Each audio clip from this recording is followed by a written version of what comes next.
Yeah, we're back in black, playing Deadfire, and today I'm gonna talk about my Cleric build. My Immortal Cleric build. I do Immortal like this because I was actually killed on my playthrough. By the way, if you want to check out my playthrough of this game, then link down in the description. I was not bested in combat. I think it's almost impossible for this class to die in combat unless you really mess up somehow. But I was bested by my own stupidity, my own dingusness in the end. I triple clicked a sigil of death, which apparently just die like this if you do that. I shouldn't have done that. So, today we're gonna talk about Path of the Damned, we're gonna talk about turn-based mode, we're gonna talk about Trial of Iron. But keep in mind that everything that I say in this guide, everything that works on the higher difficulties, also works on the lower difficulties. But on the lower difficulties, I would say that the game is more of a sprint, and on the higher difficulties it goes more of a marathon, because everything has such high defense, everything has insane amount of HPs. So while on the lower difficulties you can just waste resources freely, because it doesn't matter, because you will, you know, kill your enemies with those resources. On the higher difficulties, the problem is usually that you run out of resources. Maybe not in the early game, but the later the game goes, when the bosses start having thousands and thousands of HP, you will run out of resources on your characters. You will not have enough spells, you will not have enough buffs, you will not have enough anything. You need to really plan for, how can I take this fight for maybe 1 hour, maybe 2 hours. Stuff like that. Yeah, that's the kind of scenario you run into on turn-based. So be aware if you're planning on doing turn-based that it takes a long time compared to the regular mode. And it's very much a different mode. Turn-based compared to normal mode, it's very much rebalanced, I would say. Things that work on... You can't just copy-paste a build from the regular mode and expect it to work as well in turn-based, because in turn-based, the stat distribution and everything will be a little bit different, and the decisions that you make will be different between the modes. So it's almost like a different game, I would say, at least balancing wise. So, I've babbled enough about that. Let's jump into the guide there. So first off, we're gonna start with the Moon Godlike. The Moon Godlike has two things going for it, I think. The most important part of the Moon Godlike is that whenever they become hurt, bloodied, or near death, they gain a healing, and they gain healing in a wave. So when you play these characters, they are very tanky, and it doesn't matter if they clump up in a ball like this. So it's very good to have a Moon Godlike, because if one of them get damaged, they usually just heals everyone up. And on this build, we're gonna add a lot of extra healing. We're gonna find pets which give extra healing. We're gonna give items which give extra healing. We're gonna have abilities which give extra healing. So this healing is gonna be very substantial, and also the healing is scaled on based on your might, and we're gonna have a high might, of course. So you'll get insanely good healing from Silvertide, which will heal everyone whenever someone gets damaged. And it's another reason why we can essentially never die, because we're just this ball of healing walking around. So yes, that's why we're picking up Moon Godlike. I will say though that we're gonna talk about the abilities later on, but dexterity is not useful, and we're just gonna dump dexterity on this build. Overall, it's not super... I'll save that for when we talk about the abilities. Intellect though is very good, and it's important that we have a class which gives +1 intellect, because we want to buff up intellect enough so that our durations get longer. That's very important on turn-based mode. I think that you have good buffs that last a very long time, and also it synergizes very well, because we also will get another fighter buff which synergizes with intellect. So the intellect makes that buff longer, and that buff in turns gives even more intellect, which makes other things longer. And yeah, it's just a positive reinforcement loop. So yes, that's where pick up Moon Godlike. I just like Amana. You can go with whatever you want to here. We're gonna go multi-classing, and the first class that we're gonna pick up is gonna be the Priest, and it's gonna be, let's see here, Whale. So the Whale Priests, if we preview ability tree here, the Whale Priests have some really good stuff going for it, and it's one of the few classes, I would say, where you don't really need anything but the things that you get for free.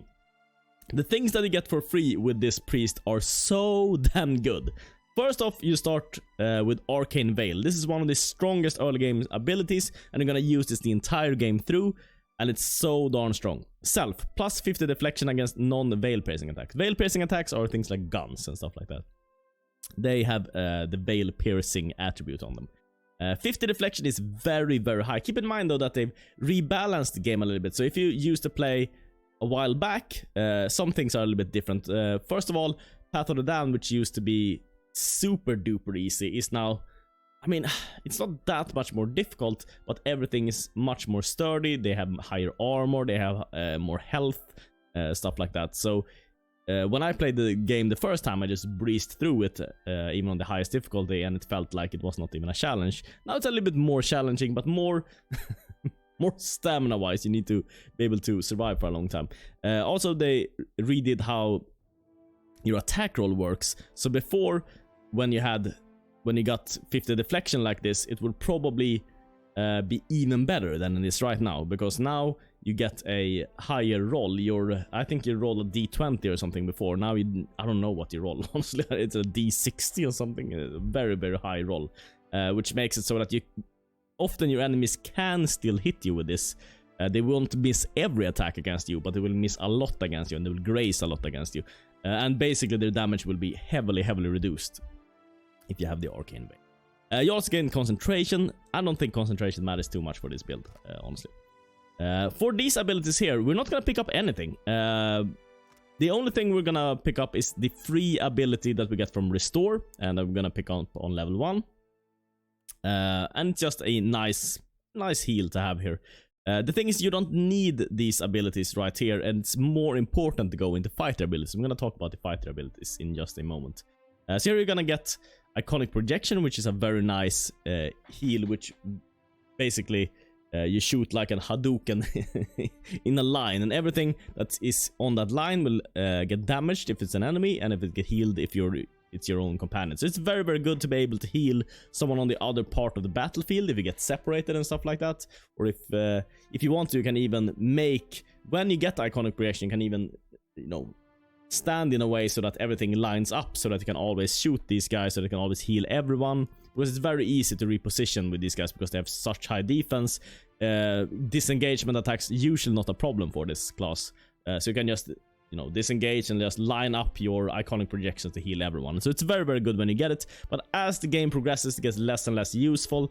The damage is very, very low on this. If you look, it's 16 damage. It does scale, of course, with your power level, but it never gets that high.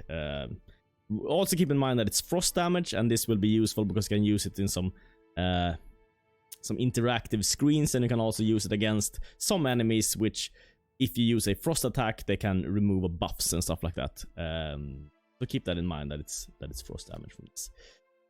Then we're gonna get another insanely strong deflection buff, and these stack, by the way. So you can use Mirrored Image and you can use Arcane Veil on the same time, and you will also then be able to use Lengroth's image later on.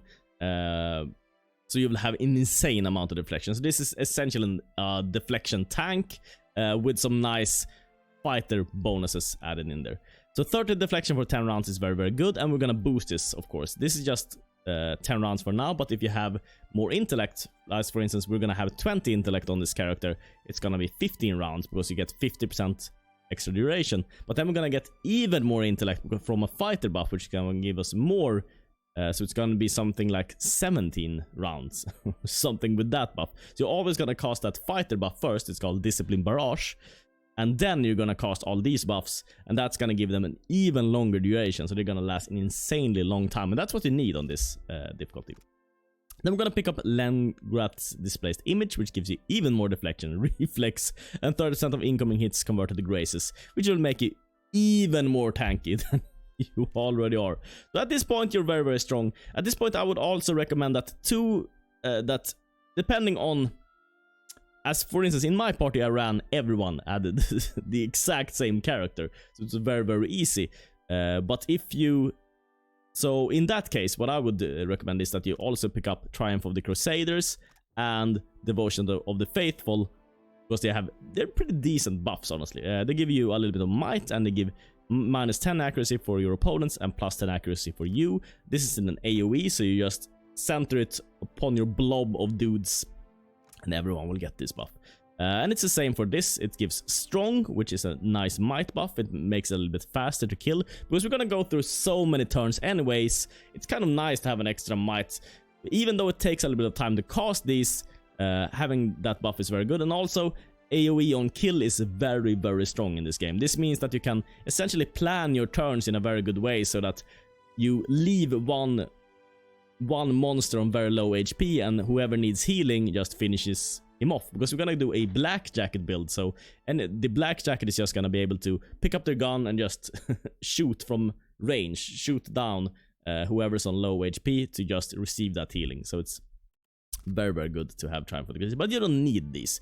If this is your only cleric in your party, if you're doing more of a varied party, which I guess most people are gonna do, these are not the most necessary things. I would probably skip them, maybe go for Triumph of the Crusaders, because it's quite a nice buff. Then level 5, we're gonna get Confusion. And I don't know about this spell. I tried it many times, but it seems like Confusion is bugged. It gives -5 intellect and attack, hit friendly and hostile characters.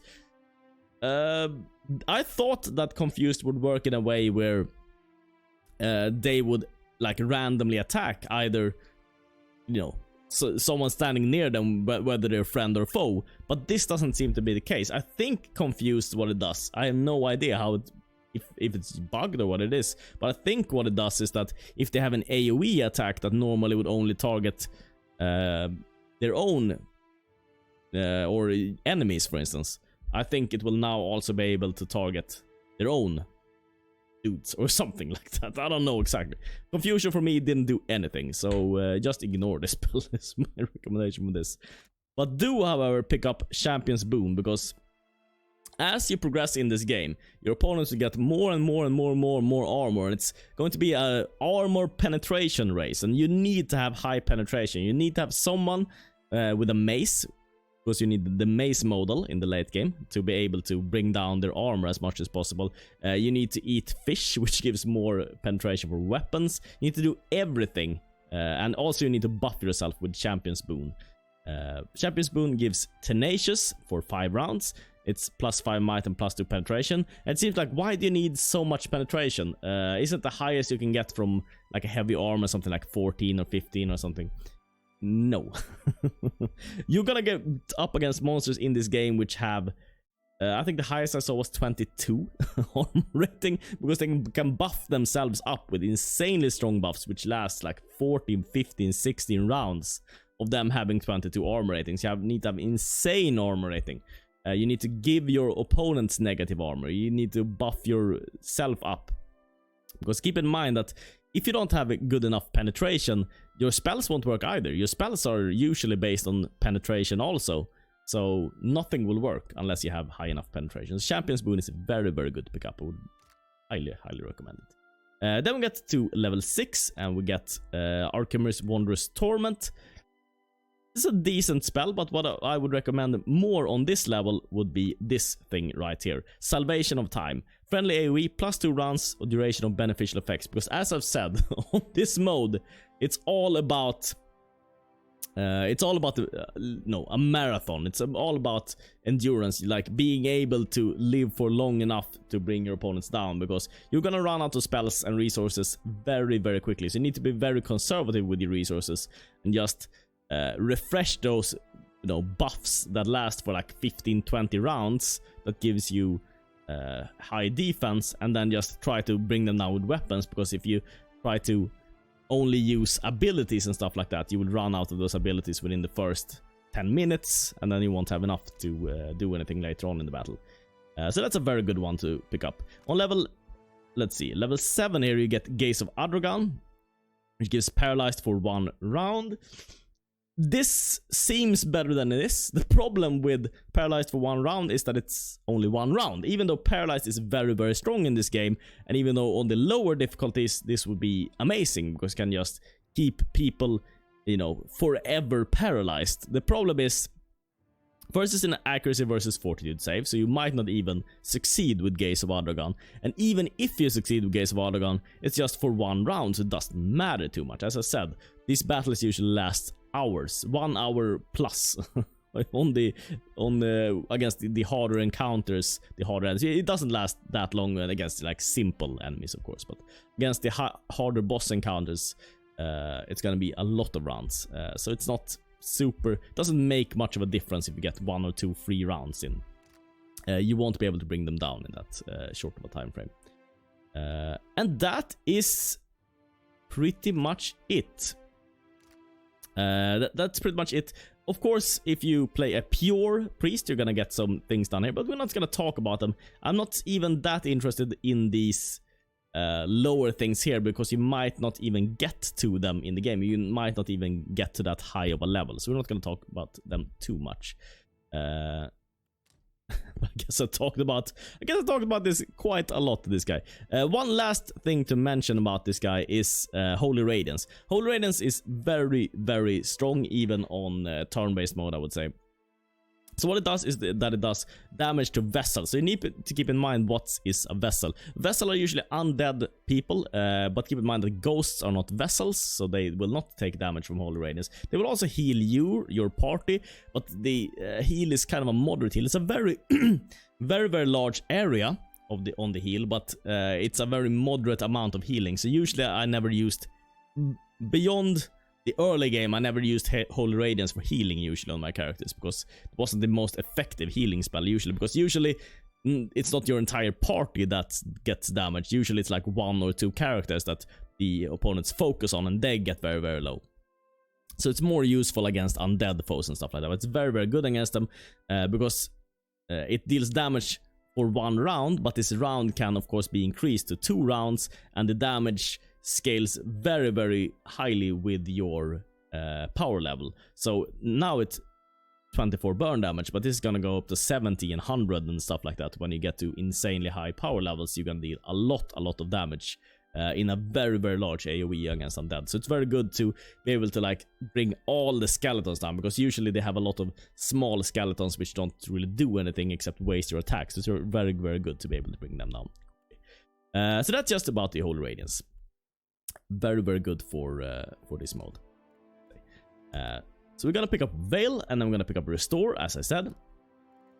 And by the way, I'm not gonna go through and level up how to put in everything. I'm more gonna give you a general overview of how to put things in. But as I said, for Cleric, you're almost not gonna invest any skill points. You're gonna invest everything into Fighter instead. I'm gonna select Fighter, and we're gonna select Black Jacket. The reason we're gonna select Black Jacket is because Black Jacket has switching weapon is a free action, and free actions is so good in turn-based mode. It's so damn good, because usually when you get a turn, what you have are essentially 3, how should I say, 3 kind of timings that you can have. You can have a free action. A free action means that you can use any number of free actions. It's the absolute best action, because you can switch weapons, and then you can do maybe another free action like Langroth's Displaced Image, give you some deflection. Maybe Arcane Veil, give you some deflection. Maybe you do a Second Wind, which is also a healing ability, which we're gonna talk about. And then on top of that, you can also shoot something. For instance, you can switch into a weapon, shoot, and then switch back into your shield and dagger mode, which is what we're gonna use for this build.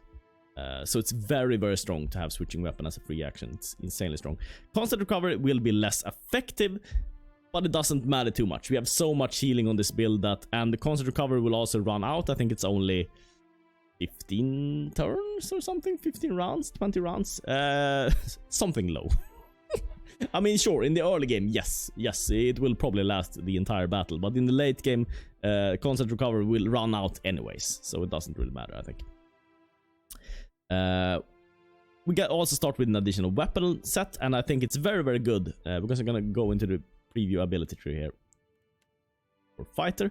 It's very, very good to pick up even more weapon sets, because with this class it's very, very good to be able to switch depending on the situation. For instance, skeletons and stuff like that are immune to piercing damage, and on this build we're gonna use a arquebus, which is one of the strongest weapons in the game, because it's a ranged weapon. So no matter what position you're in, you can always switch into your arquebus, shoot something.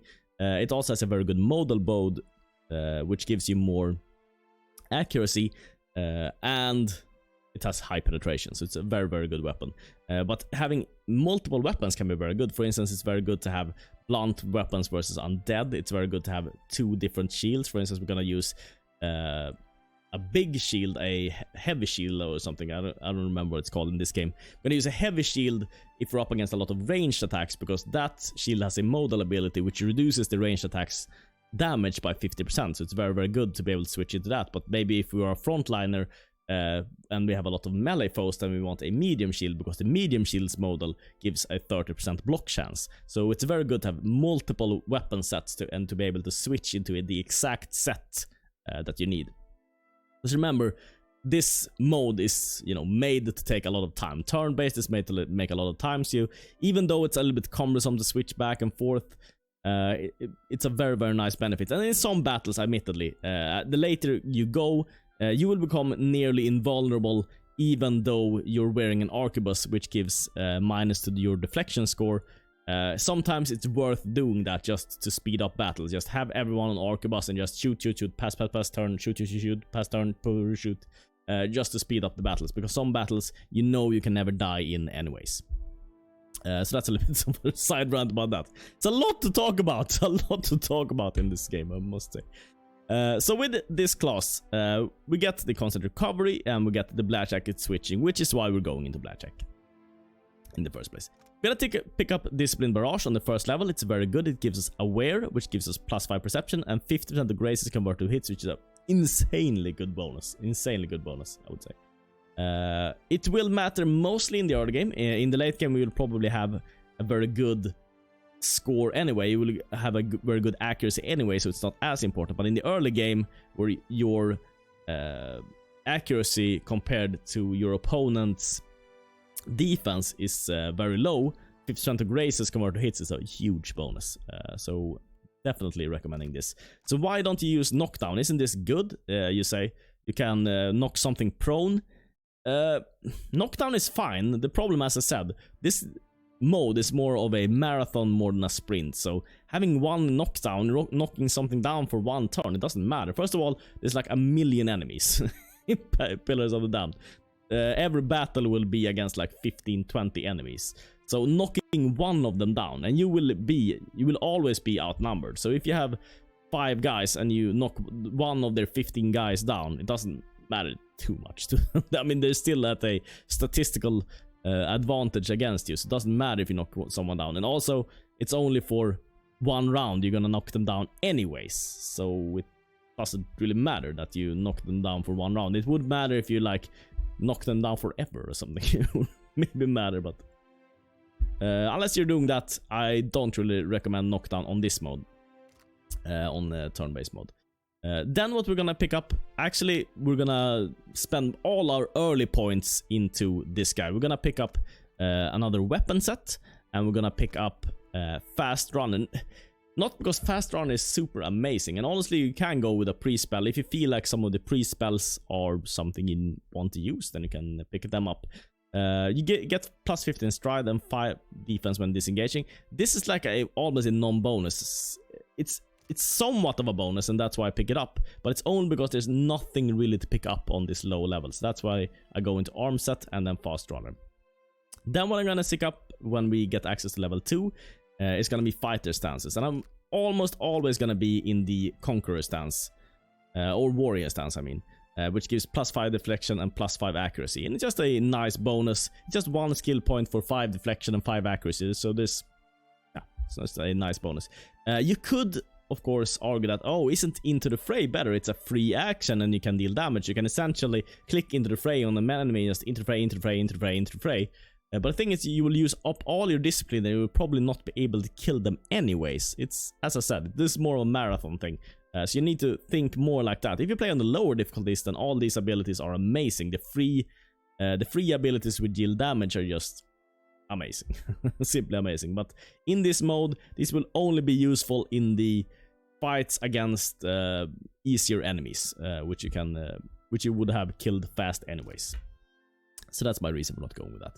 Then we're gonna pick up a lot on this level. We're gonna pick up weapon and shield style, but what I would recommend is that you're gonna get skill points from both your fighter tree and you're gonna get skill points from your cleric tree. So what you do with your fighter skills is that your fighter skills are gonna pick up things which are unique to the fighter, like determination, for instance, and confident aim. And then when you get your priest points, What you can use the priest points for are the weapon and shield style, for instance, and two-handed style. Because two-handed style doesn't only work, it's an axe here on the picture, but it also works with arquebus. So when you switch your arquebus, you will get plus 15% extra damage because it is actually a two-handed weapon. So keep that in mind. So we're gonna pick up a lot of these things here. Also, you can pick up one-handed style and have a one-handed weapon, but there's most things are not worthwhile having a one-handed weapons. Usually the best thing to go for are, in my opinion, is one setup where you have a dagger and a... Oh, maybe I'll maybe I'll wait with that until we get into the weapon selection. But all these are good. I could say weapon and shield style, two-handed style is good. Determination is good because it gives very good defenses. Confident aim is one of the most important one. It gives you another graces converted to hits. You already have graces converted to hits from this thing, from Discipline Barrage, but it's very nice to have this on top because now you have, I don't know exactly how they stack. I don't think they stack into 80%, but I think it's up to 72% or something. Graces converted to hits, so it's very, very good. Two weapon style is the only useless one because it only gives weapon initiative when dual wielding, and we're going to talk about initiative when we talk about the abilities, but it's the only useless one there, I would say. Then when we get to an even higher level, we're going to pick up Tactical Barrage, and now you're going to ask, why do you pick up Tactical Barrage? It seems weird, right? Because this gives acute plus 5 intellect. Why do you need plus 5 intellect and plus all power levels? Plus all power levels, of course, is good on any class because it increases the damage you do with all your abilities. But plus 5 intellect is very good because it makes your buff last longer, and because Tactical Barrage is a free action, what we're gonna do with the start of every combat is gonna be we click Tactical Barrage, immediately get plus 5 intellect, and then we cast all our free buffs on ourselves, and that gives longer duration. It gives us more mileage out of our free buffs. And by free, I mean the action type is free. So it's very, very good to have Tactical Barrage. It's one of the best abilities, in my opinion, that we get access to with this build. It's that one. You could also argue, why don't you go Penetrating Strike? I mean, saying that penetration is so important, and you could definitely pick up it, and I could definitely see a build picking this up.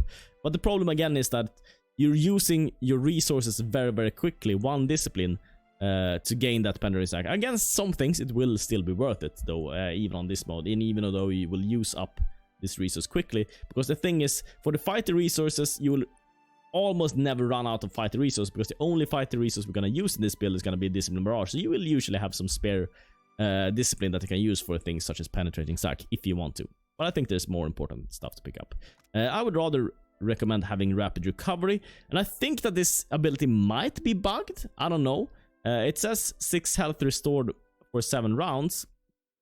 And here it says 4 health restored per 7 round.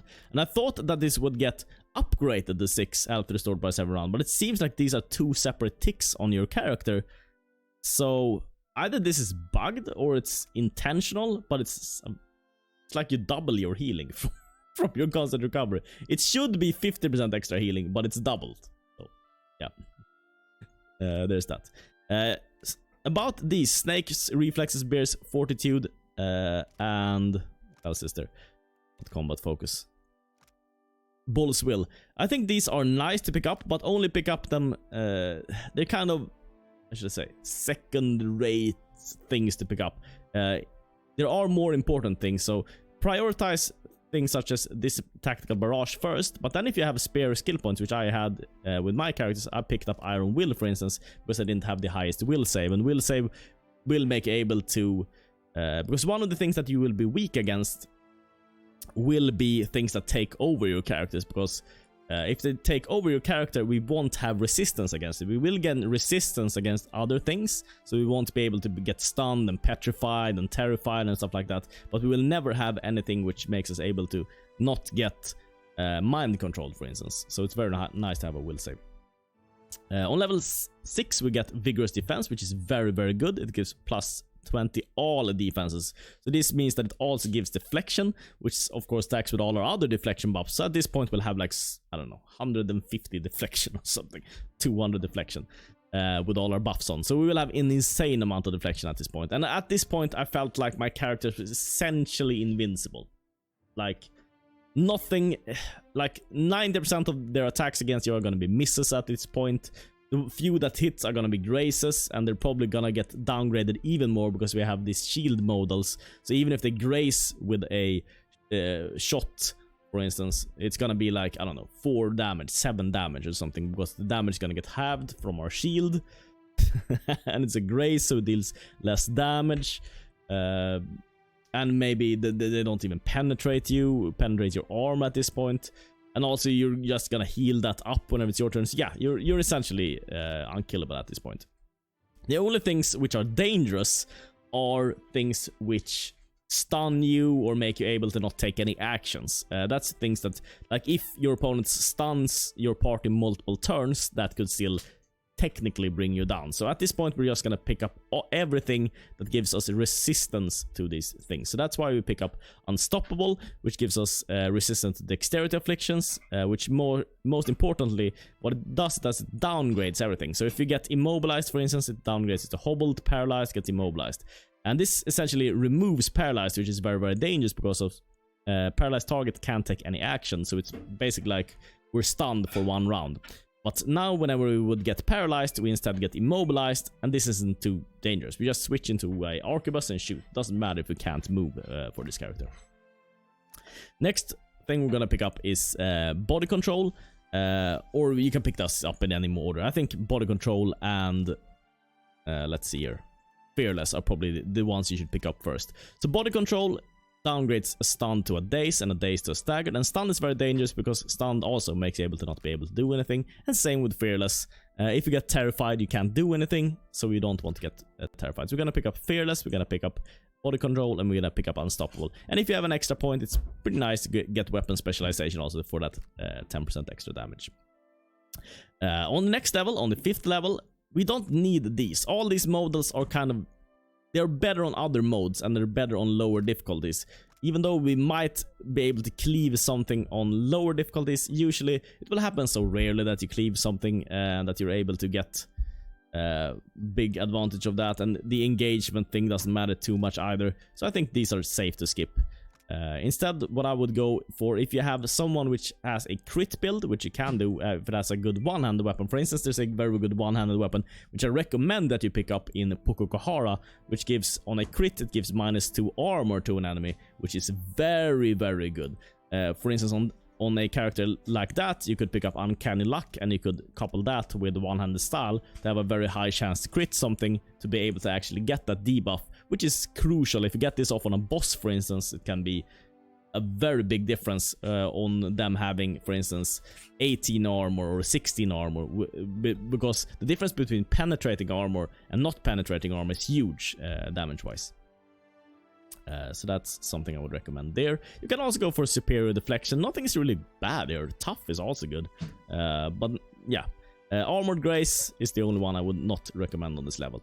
On level 7, you get refreshing defense, which is what I would recommend you pick up here, because what it does is that it, whenever the fighter faces determined deflection all blows, each time the fighter takes damage, the duration extends. So this is quite nice. This means that this debuff, even though it's quite short, of course we're gonna buff this up with intellect, but even though it's quite short, we're gonna be able to get it some free refresh from time to time, so that's quite nice.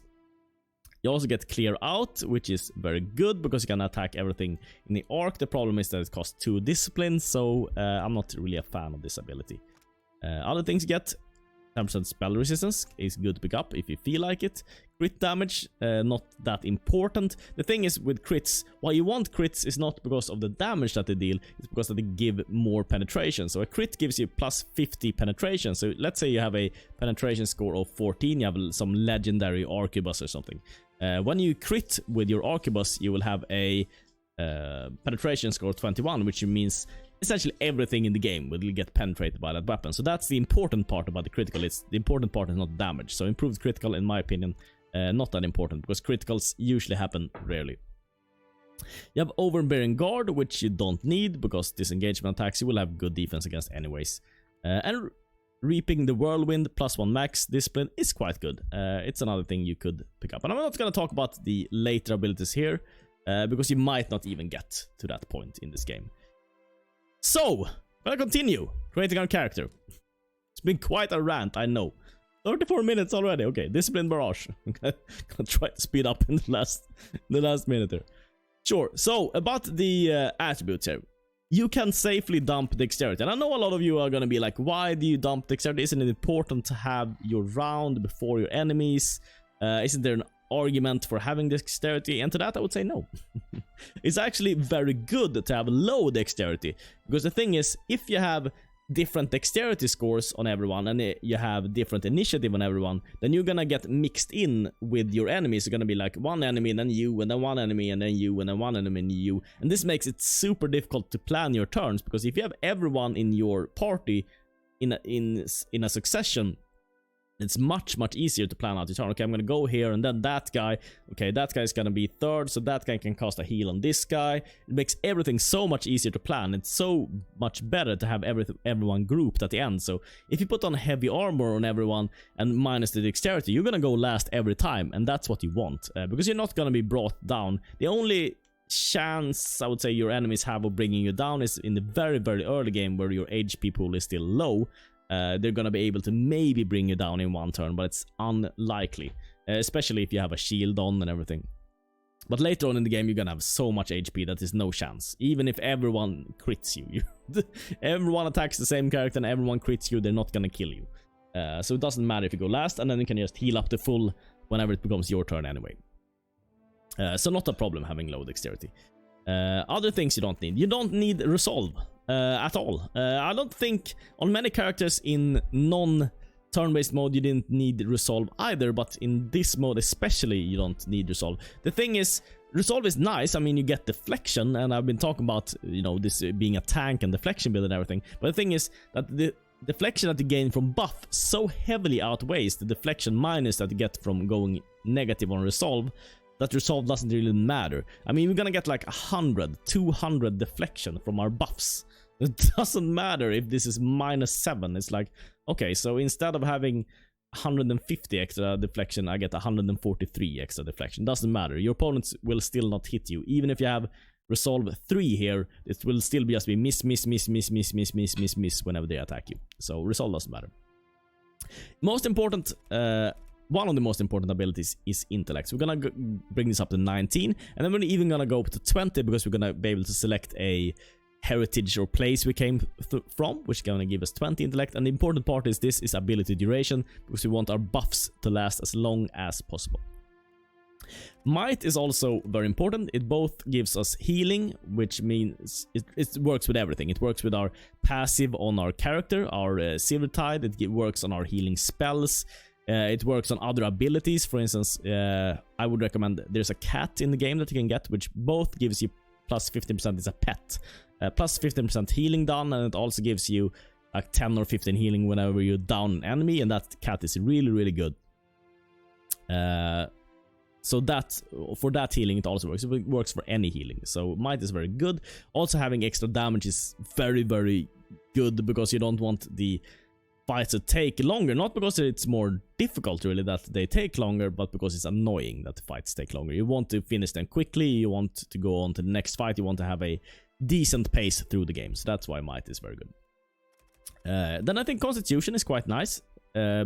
Plus 40 health is good. There's nothing bad about it, and there's nothing really else that you want to pick up here. You don't need Dexterity, you don't need Resolve, so might as well go for Constitution.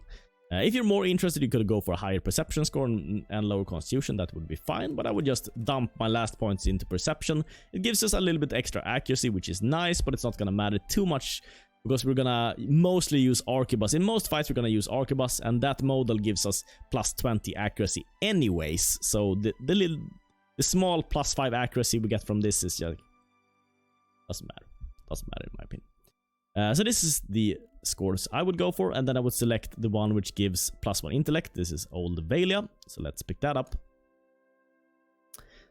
And then let's see here. Then what I would go for is Laborer. Laborer gets plus 2 athletics, and you ask, why do you need athletics on this character?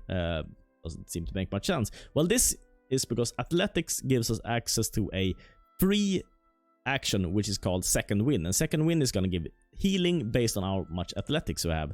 So I would definitely recommend that this character goes very high in athletics, because in the end game you're gonna get a full heal whenever you use that action. So it's very good as like an emergency panic button. If anyone gets too low on HP, you just press second win and they go up to full HP, and it's a free action, so you can do something else, you can attack or whatever you want also in that same turn. So labor is very good. Here for weapons, it's actually quite specific what we're gonna go for. We have a very specific goal in mind. We're gonna pick up the heaviest shield because it has a model called the wall, and when we use the wall, it's also very good when you select these, by the way, that you are gonna start with these items, so that's quite nice. But the wall makes it so that you take 50% less damage from ranged attacks, and it's the shield we're gonna use in most cases, because in most cases you're under barrage from ranged attacks, so this model will be the best shield model to use in most cases.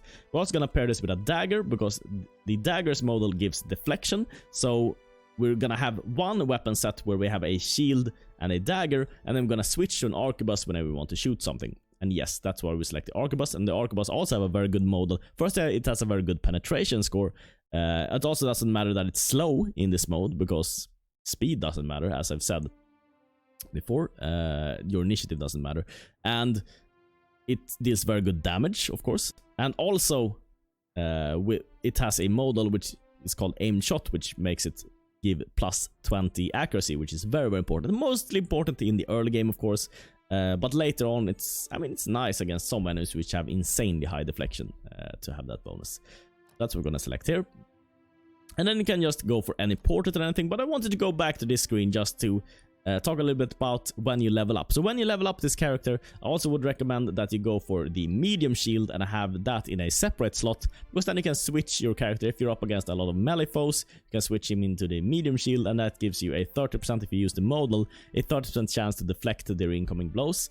You can also go for some two-handed weapons if you want to. If you pick up a good Morning Star, for instance, you could go for the Morning Star here. Mostly because you get proficient. The model isn't that good with the Morning Star. You're gonna get minus 25 will on an opponent, and that's hard to utilize on this character. Maybe you have some other character that it works with, but mostly not for that model, but mostly because that's very high penetration and because it's good against undead.